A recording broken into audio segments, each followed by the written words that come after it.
Every winter, it happens. Someone dies from exposure to the cold.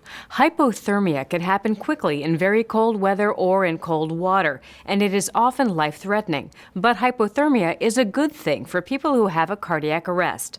Let's go to Mayo Clinic to see how emergency department doctors are using it to help keep these people alive. So a cardiac arrest essentially is when the heart stops. If, after CPR, patients make it to the hospital with a pulse, they have a 30% chance of survival.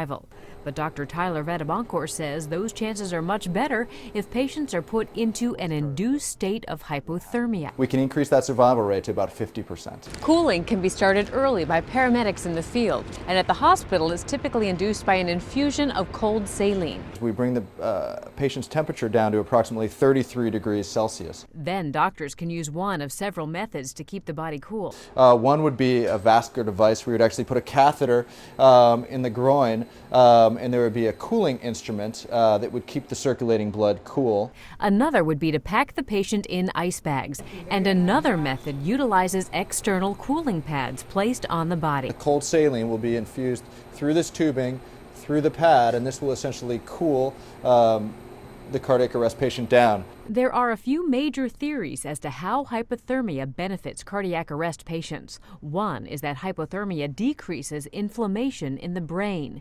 The other is that hypothermia slows your metabolism so the body doesn't need as much oxygen-rich blood flowing to the brain.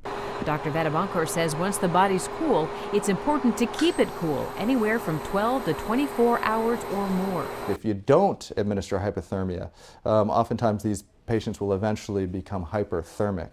They'll get too hot, which has adverse effects. Cooling cardiac arrest patients down to help keep them alive. Dr. Vadabancor says many emergency departments are starting to use hypothermia for cardiac arrest patients. Many places are also using it to help stroke victims. For Medical Edge, I'm Vivian Williams.